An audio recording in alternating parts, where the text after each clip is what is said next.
Hi, it's Victoria Napolitano, VNSN I had a fortunate surprise to have Joshua Fredric Smith from Los Angeles call in today, and we're going to interview him and find out about his new music, about the entertainment industry, and all about his acting. Hey there, Josh. How are you?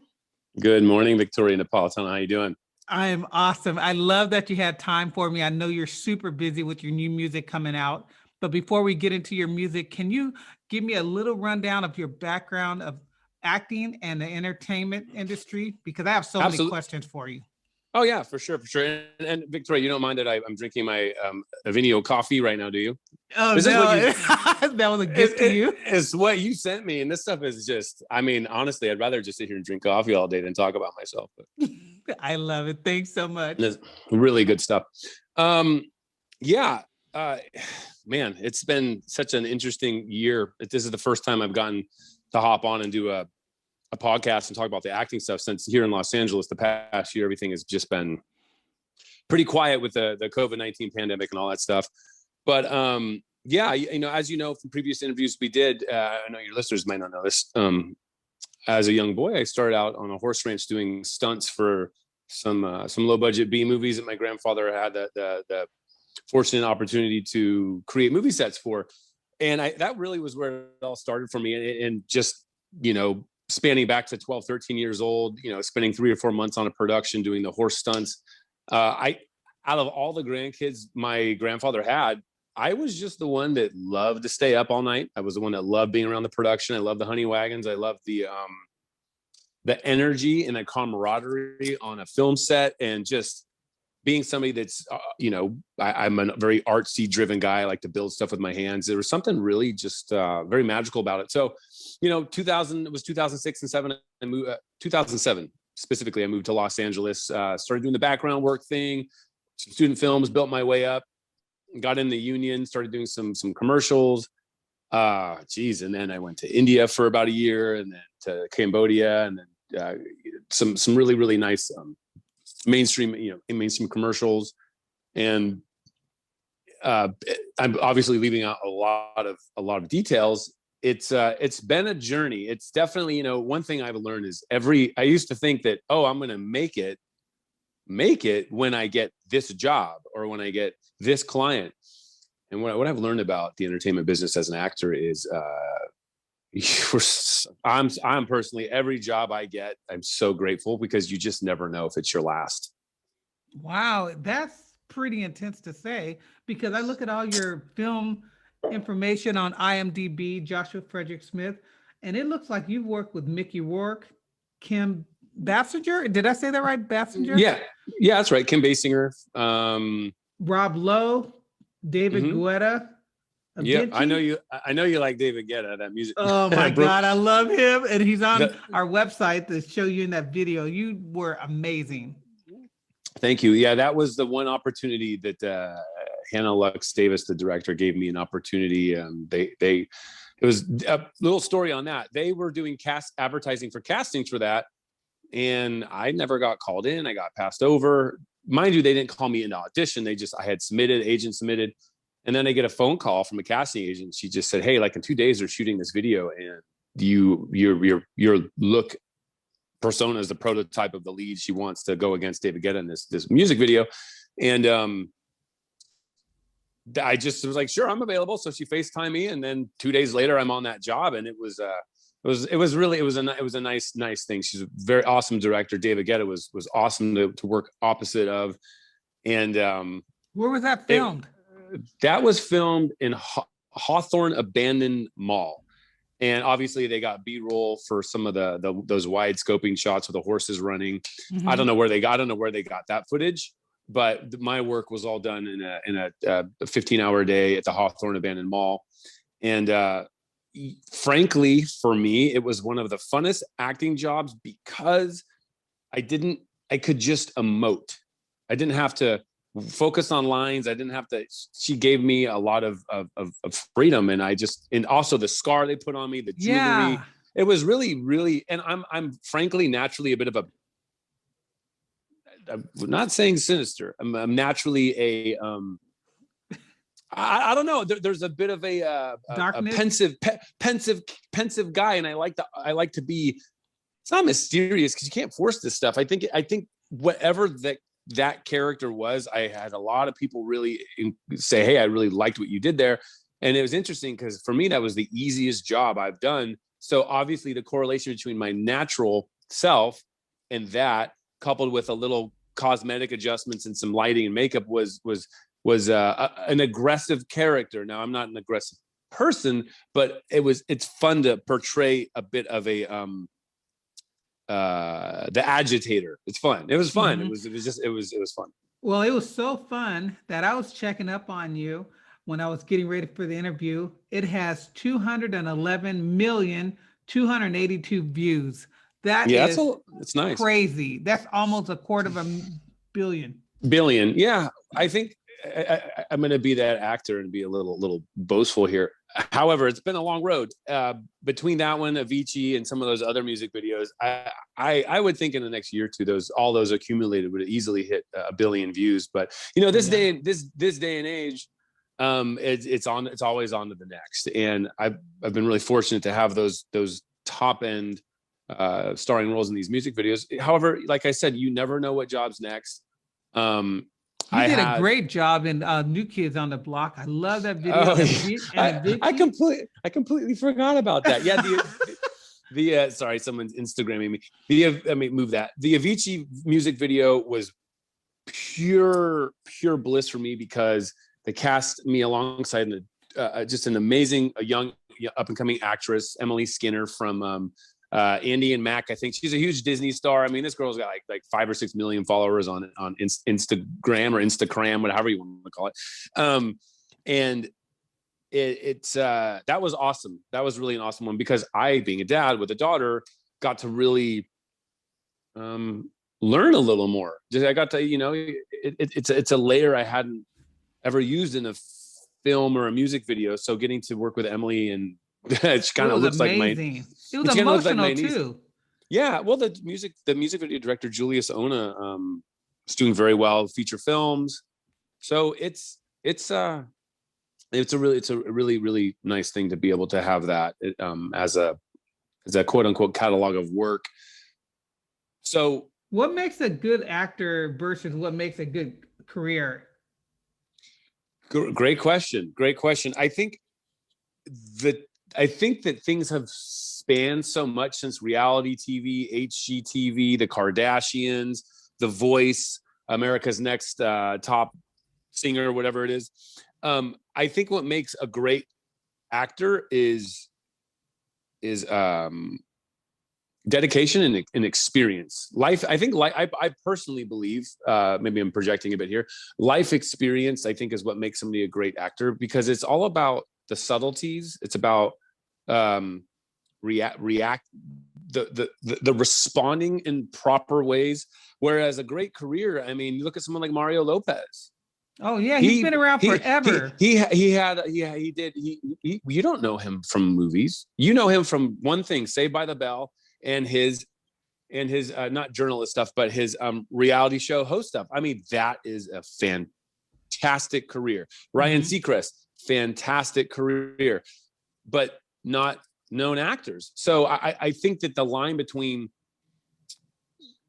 and I'm going to go this route real quick, suffering for your art, which is something I initially believed you had to do. And if there's any listener out there that wants to be an actor, you do not have to suffer for what brings you joy. You just have to understand that the journey evolves as you move into it. What you think it is not, but you always have to maintain your enthusiasm for it. I think that that's the real key to success, is that you never lose enthusiasm, even when you're failing. And funny thing about this is, I was talking about quotes the other day because I was, thinking about what to post. I never posted it, but it made sense to me in my life. Quote, you might not always be winning, but that doesn't mean you're losing. And the interesting thing about that with the entertainment business is I have personally had some great wins, but the gaps between the next job have been very, very infrequent. And then that's just kind of the nature of the beast. That's being in a very competitive town. That's being in Los Angeles. But however, for me, the real soothing aspect to having the inconsistent acting careers. I produce music, and I've played in a hard rock band, and that's been the real love of my life outside of being a marine biologist, which just, I diverted that route when I was like 19, but which was always my biggest passion, to be honest, was being, chasing orcas in Seattle. That was what I wanted to do with my life. But because I grew up on a movie set and I loved playing music when I was a kid, I just kind of went the more challenging route. But I still get to go out to the coast and watch a dolphin jump around and still feel really good. I can do that for free. I don't have to be paid to go look at nature, right?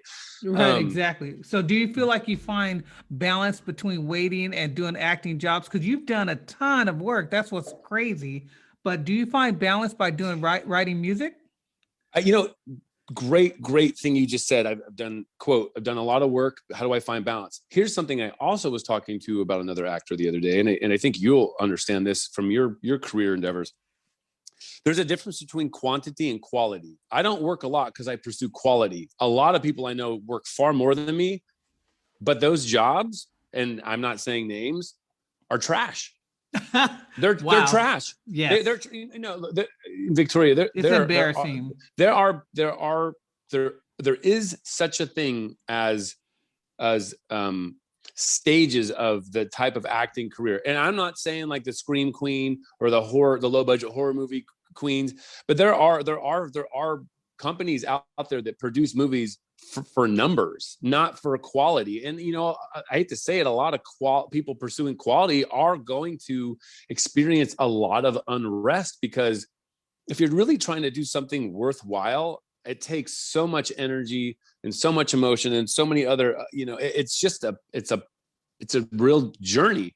So for me, the jobs I have done, minus maybe one or two as I was starting out, were ones that I had to think. And this about me. I mean, when I first started out, I turned down a big reality show for MTV in like 2007 for almost $100,000 to be the good looking musician working at a guitar shop. And the lead girl kept coming in and out.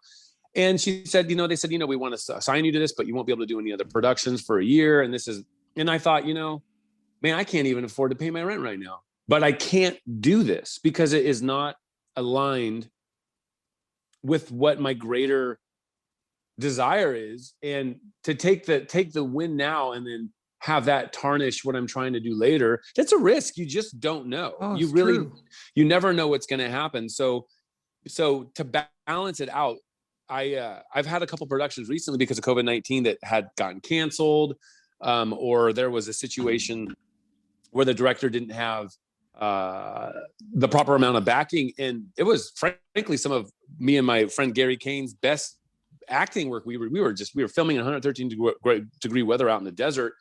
And my son was just born 2 weeks prior.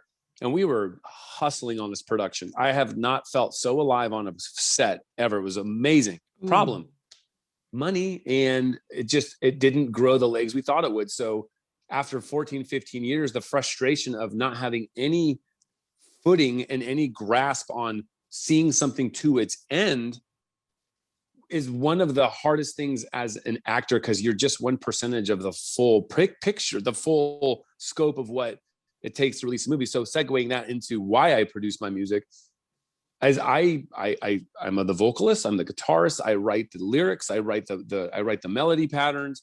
I hire a drummer, I hire a bass player. I have guys that I could do with the band thing with, but with the COVID-19 thing right now, that there's nobody's playing out, so it doesn't make sense. So what's the name of your band, by the way? Avidian, Avidian. Okay, and I have that on the website for people to look. Yeah. We've got a couple catalogs up on, or the catalogs on Spotify, Pandora. A lot of people go to YouTube and listen, iTunes, all that fun stuff. We will at some point be doing a vinyl release, but I just want a couple more of the tracks out in the next year before I want to be a compilation versus just 2 or 3 songs, Oh, true.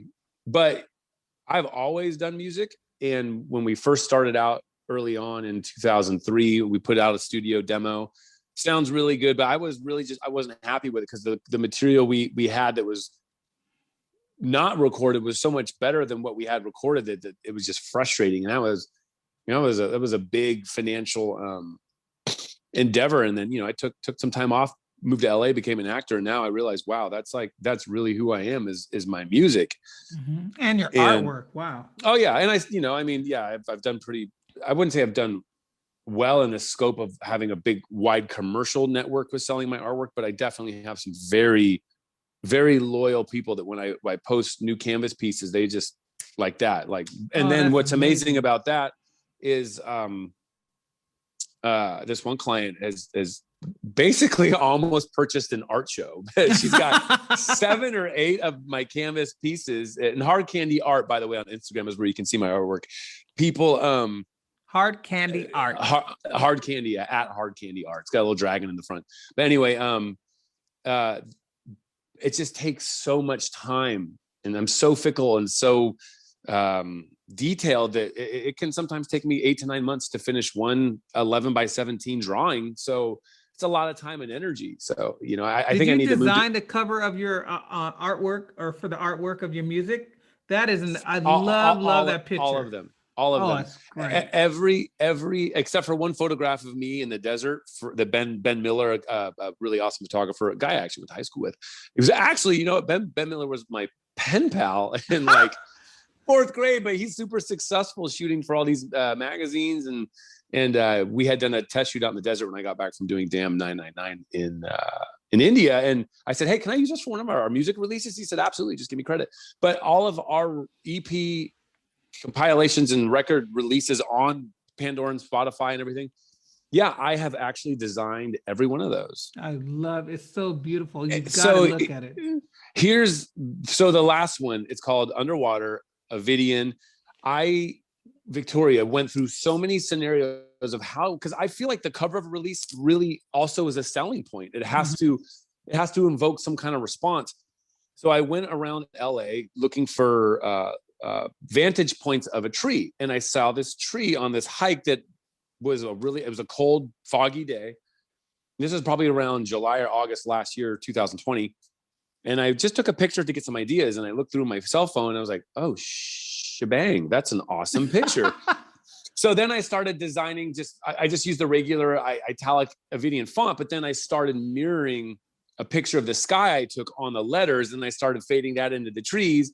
And then I did a mock cover of oak trees. So I really kind of manipulated the picture. Then I went out and took pictures of crows in flight. And so but I wanted Underwater to be faded in cursive because I think it's really beautiful and it makes a statement, because cursive is a very elegant, is that literature? I don't know how you would say that. Are you talking calligraphy? Calligraphy. That's what I started work in. I know. That's why I'm bringing it up. For me, the cover itself, I'm like, I love it. I love it because it evokes the emotion. The song is a very dark song, but it's real. It's a real song. I can honestly say I've had songs start off better because they were more pop and more of a major key. This song is a minor key, but it's for people that like Nickelback, Creed, Alice in Chains, Days of the New, Audio Slave, Pearl Jam. I may have already said that. This song fits in that genre, and that's just kind of I like going down in that deep emotional place, because really I like getting these things in and out to the universe, because every time I release music, for me at least, it's a part of me I can say, all right, that has been acknowledged, that has been delivered, and now I can move on to the next emotion.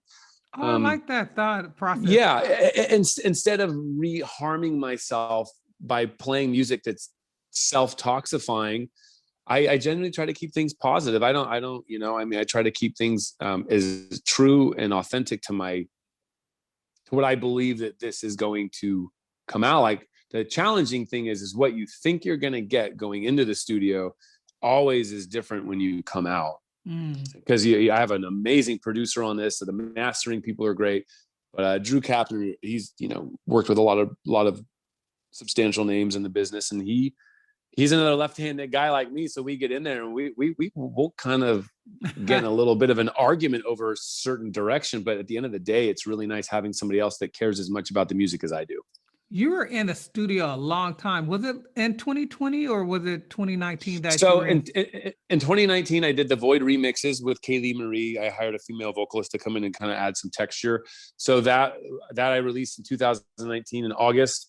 And then prior to that, I was in the studio in San Francisco at Room with a View Productions, working on songs that haven't even come out yet, just tracking the bass and the drums with a really awesome drummer named Pete Maloney. You know, he's one of those rockers that's worked with a lot of big bands. And so those tracks are getting worked on. But yeah, Underwater, I started in July, came out January 22nd.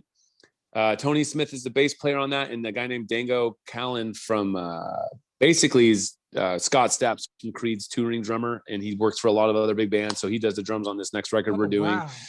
So yeah, and you know, one thing I love about social media is, you know, you can leave a message and someone says, "Hey, absolutely, I love your stuff. I want to work with you." And you know, he's got a wide network, and you know, the song is great. But there's other songs that are going to be great as well that are going to they're going to complement this one. But yeah, right, to get back to that cover, I felt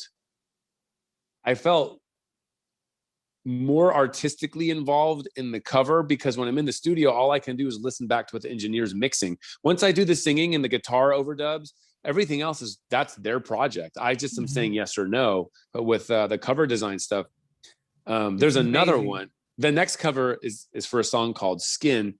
And I'll blow it now, but it's actually, I had gotten rear-ended a year and a half ago, and I got a whole body X-ray. So it's actually going to be the X-ray and meshing skin coming up into it, and some metal piping. So it's actually really cool. Wow. It's going to be so it's a sideways X-ray from my shoulder up to my skull, and then I have a friend, we're altering some kind of skin in there. Nothing graphic or gory, but then kind of adding some Alien Prometheus stuff to make it look a little metallic. So that's the next album release cover. I'm already working. So for me, I'm already 3 or 4 design covers ahead before the music's even recorded. That's so how I. Now, would you ever play for small groups or? For sure. Like, how does that go about if someone says, "Hey, I want his band to come to my bar or my party or whatever"? How does that work? That's a great question, and I think that question, and not that you're doing this, but that can corner a lot of artists. So first and foremost, we're in an era where you don't have to really do the bar touring to get famous. And I'm not that I'm trying to get famous with my music. I just want my music out there. But it really depends. I mean, if we were doing a CD release party, yeah, for sure. I mean, I'm not in a position to say, no, I only want to play arenas, or I only want to open up for Nickelback or Creed, which, you know, a couple more songs out could very well be the case. But if there was a nice intimate, like a live, people are doing a lot of these live online performances. I mean, there's no resistance to the opportunity to get uncomfortable and play for a live audience. And I think, if you ask me, everyone I know loves the feeling. I know it wouldn't be your place, but there's a place called Biscuit and Blues in San Francisco, and it was an intimate setting. And it was big bands that would be there, but they would just go there. And what I loved about it is being able to talk to the singers and the drummers and things afterwards. And people like that. You want to know, this is exactly what you're talking about. The best show that nobody ever saw was Bono singing at a burrito joint in Malibu on a Wednesday night a couple years ago during karaoke. Really? The best show that nobody ever saw. Why does that matter? Here's somebody that's just got up, decided to sing karaoke to one of his own songs, and it was awesome. People were like, "What the F? This is amazing." So for me to not even be in that position, I mean, definitely would take that opportunity. But to go pursue playing in dive bars, honestly, oh no, I didn't mean that. I just meant like a special occasion or a special group, and not even a birthday party. Absolutely. In fact, I think the more the music comes out, the more likely that's going to be a possibility. The question is going to be, where does that conflict with the film career, which can just say, okay, we want you, and now we need you here for 3 or 4 months. Case in point, January last year, I don't know if I hadn't talked to you in a while, but I got cast in a movie that was shooting in China.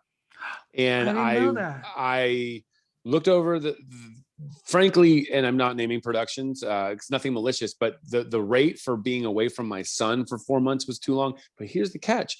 I backed out because the finances weren't right for the movie and for the duration of time I'd be away. Because as you know, I've already done a couple movies overseas. It has to really make sense because I got bills here too. But then the coronavirus just, whew, it happened.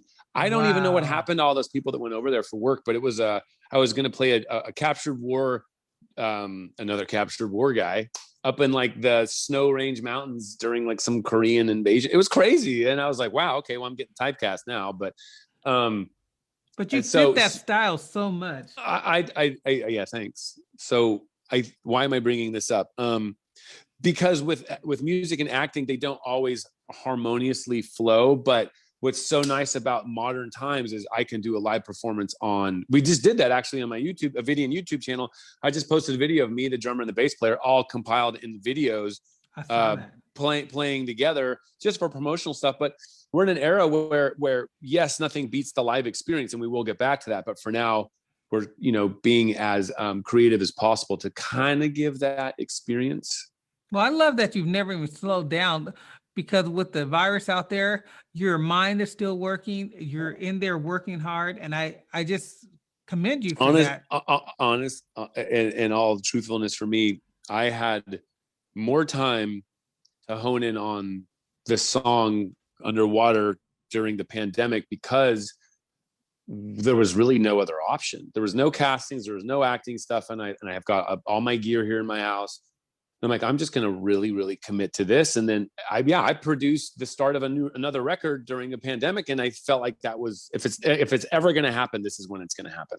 And it's great because that's what I've done. I've gone into the work I love, designing and radio and everything else. And you just work hard and you get through it, and we'll be back on our feet in no time. I don't, it's interesting. I think to a perfectionist, we always feel like we're not doing enough, which is kind of crazy. It is a little crazy because it's like, all right, when can, it was 2 weeks ago, it was pouring rain here in Los Angeles. And I had been I'm also a carpenter too, which pays the bills. And with acting's not going down at the time, basically meaning COVID-19 shut a lot of things down. And I'm like, well, I got this space to work in my yard. Might as well build some stuff for people.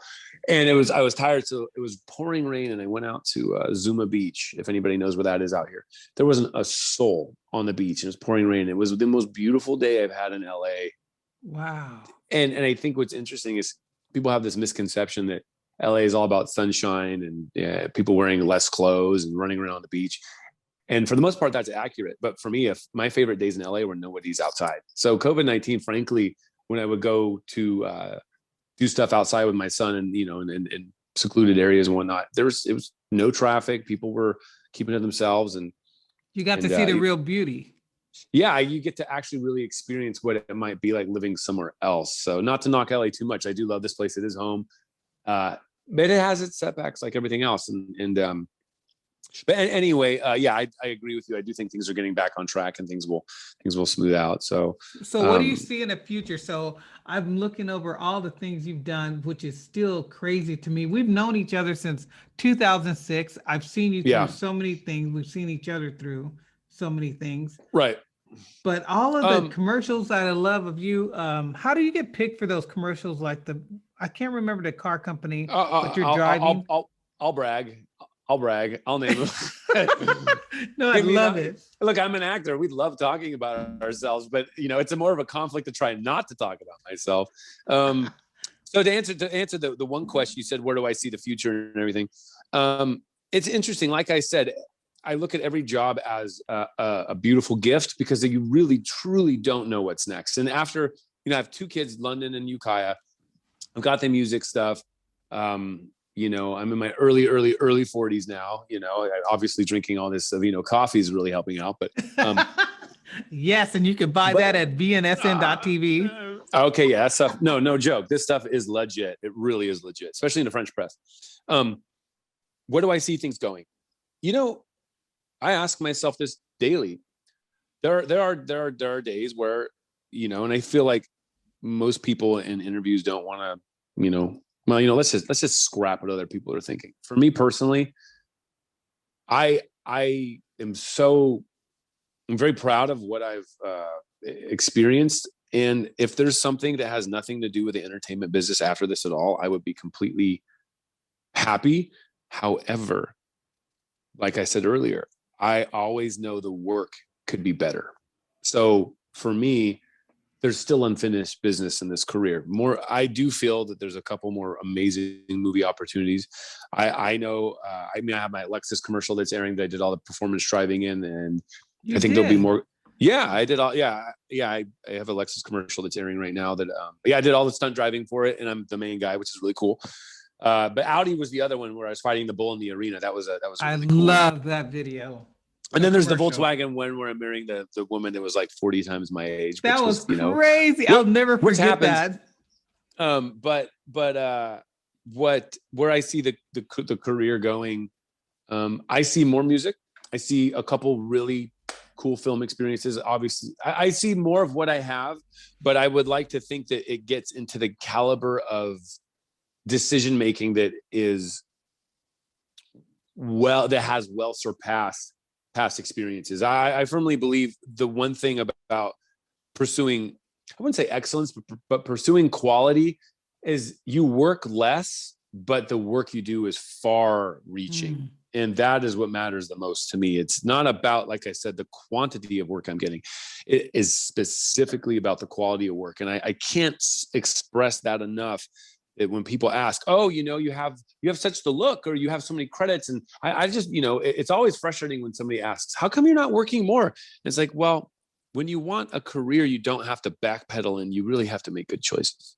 Yeah. And there's people I see all the time that make bad choices. And when you're not a very known actor, it's even more important you make good choices. True. Because they're going to look at everything and judge it. Yeah. I can't fall back on, the royalties from The Matrix or Transformers 12. I can't fall back on that. For me, I just feel in how I was raised and how I value my perception is I really believe that the jobs I don't get were blessings, and the jobs I do get were meant to be. Now, would you be considered a seasoned actor? I think so. Well, okay, let's look at it this way. And I had an agent once say, you're a veteran, so I think you're a good fit for us. I was like, veteran. And to answer your question, I don't think so, because I haven't had, other than, there's been some big clients for commercials and big clients for music videos, but I haven't gotten to a place where even somebody irrelevant to the entertainment business says, oh, that's Joshua Fredric Smith.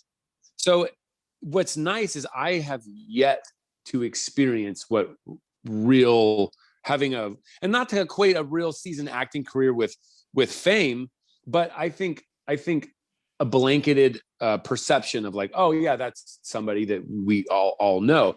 Now, again, back to what makes a good actor versus a good career. I'm not interested in walking around being known for being on a reality show. I'm not. Yeah. Now, if it's a TV show, a big movie, or one of my band's amazing music videos that we're going to do at some point, it's all coming. Like Wayne Dyer said, it's all coming. You just have to know it and let it go. So for me, where I'm at now at 40 years old is it's all coming. I have done the work. Now I need to get out of the way. Well, 100%. And the one thing I noticed is, I'm not going to name names, so don't use names. Some people have sold their soul just to stay in front of the public eye. And some of the actors that I used to have so much respect for, they do the worst movies. And I think, why would you even sign off on that? Are you so desperate to stay relevant? Well, here's an interesting thing on that. I think and again, I'm only speaking for my assumptions. I think a lot of actors will start, like even me, I'm trying to climb this quality ladder. Then you get to a point where you realize like, okay, I've done it and I want to stay in the game, but I don't really care. And then they kind of start tapering down in a downward direction. And also one thing that I don't think gets explained a lot is actors can't really decide the outcome of how a movie is going to be seen or how it's going to look. Are you serious? I mean, well, think about it. You can be with the best production. Actually, case in point, it's why so many actors work with the same directors, because they know what they're going to get. But if an actor's not working a lot, like, I don't want to name names either, but somebody takes a role and the film comes out to be kind of like, that wasn't what we thought it was going to be. an actor can only go off of how it's pitched via the producers, his agents, the managers, or how it's produced to her, pitched to her. Not everything is going to come out amazing. You just hope it doesn't, derail your career. I mean, there are movies that have come out for big actors that nobody even knows about. And a lot of times because the studios will buy out rights, so that movie doesn't come out broadly. Wow. So protects look at big money making actors. They're corporations. They are not, it is not in the studio's in the agency's best interest to put out something so incredibly untasteful. It's not in their best interest because they can't negotiate that leverage in the next pitching. So, let's say there's, being in Transformers 1, 2, and 3 there's a lot of clout to that. But then when Transformers 12, 13, and 14 come out, that might be as bad as Sharknado. Nobody's gonna care. Oh. So no, I'm hypothetical. No, I know. But the point is actors people in this business don't always fully know how well a film is gonna do, and that is why when people say Ridley Scott's directing or there's a slew of fantastic directors out there that at least what you're getting into, like the feel and the style they're gonna have. Yeah, exactly. And I think a lot of times actors. Okay, I'll say a name because I don't think it really is insulting him at all. Eric Roberts, Julie Roberts' brother, who I also worked with in Black November with Mickey Rourke and Kim Basinger and Vivica Fox and all them. How can I see that movie? Is that out yet, or was that? I think it is. I'm not quite sure where. I think it's probably on Amazon. Honestly, what's the name of it? Black November. Okay, and then obviously, and then The Road to Freedom you've seen, and Damn 999. We're actually having a 10-year anniversary to the director's cut of The Road to Freedom. Here just in a couple so you know, your movie was on the. Dave watched it again on the airplane. It's on flights. Which movie? Damn 99. He was watching it on the flight. Oh my God, that's ridiculous. Just the other day. Are you serious? That's funny. Yeah. What is flight? What's flight? Like on a flight of an airplane? Yeah, airplane. It's one of the choices you can pick for movies. That's ridiculous. That's awesome. So huge because he texted me. He goes, "Hey, Josh's movie is on the flight," and I said, "Are you kidding me?" He goes, "I'm gonna watch it again." So he watched it while I was there. It's kind of funny talking about myself here. When I came back from India from that film in the Middle East where we filmed it, India and the Middle East, I was so disappointed because I have these. Again, this is the plight of the perfectionism. I had an idea of what it was going to be, but now here, 10 years later, I can look back with great fondness that was such a magical journey that I have so much more appreciation for the past work I did. And I had so much ego in the way. And now I'm like, that was a very rare experience. So just appreciate it, dude. So that's really humbling. It's humbling. It's humbling. Like even Sohan Roy, the director of that, and I who keep in touch, he's like, yeah, one day. Yeah, I mean, I keep waiting to get a phone call to go back to India. I just don't know when it's going to happen. But I remember that. And you look so handsome in those clothes. And I don't know if you know this, but it's also on Amazon Prime and some other places. Oh yeah, I get people from. I mean, again, not to sound like I'm self-saturated here. It is humbling to see that after I have stepped away from the film work to focus on my kids and the music, that I'm starting to see more people come out and say, "Hey, I saw your movies," or "I saw it." And it's like, "Oh yeah, that's right." I mean, I guess that's still something that it like I said, I know there's more work to be done. It's just sometimes you have to give it room to breathe. And can you touch on, because I've always been fascinated. I remember when you left to go to Cambodia and you said, "Hey, Victoria, I have to get shots and stuff because I'm traveling into Cambodia."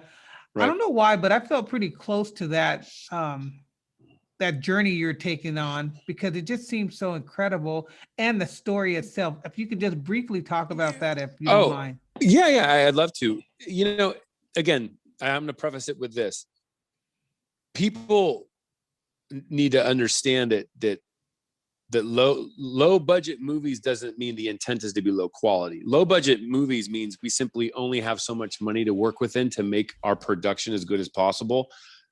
Low quality versus low budget are two different things. So we didn't have a lot of resources when we went to Cambodia to film the movie The Road to Freedom, which is based off of the disappearance of Dana Stone and Sean Flynn. Sean Flynn was Errol Flynn's son who went missing covering the Khmer Rouge insurgents of Cambodia when Pol Pot was helming that regime. And Sean Flynn, you know, his dad being Errol Flynn, wanted to set himself aside. And I think that a lot of kids that grow up under very famous and very, very well-known figures always do kind of extreme things to really prove themselves. And unfortunately, Sean Flynn, that cost him, to our knowledge, his life. And Dana Stone's. We never heard anything. They were never discovered. I think Tim Page, who was an author, went back to look for him a lot of stories. But getting to go over there and play on my experience. And I remember doing an interview with the Associated Press while we were filming in like 113 degree weather up on some Bokor Mountain in Cambodia, literally having a team of people go through demining the area. And we're using the Cambodian Army's AK-47s every day to film with, mind you, making sure everything's, there's no bullets, empty magazines. It was as rogue and invigorating as it gets. But what I can say, and here I am 13 something years later, I can say this. It felt like we were living with the ghost of these two that went missing. And what was so potent about that is we may have very well walked in the exact same lily pads, marsh spots that these two people took their last breath. We don't know. Oh, no.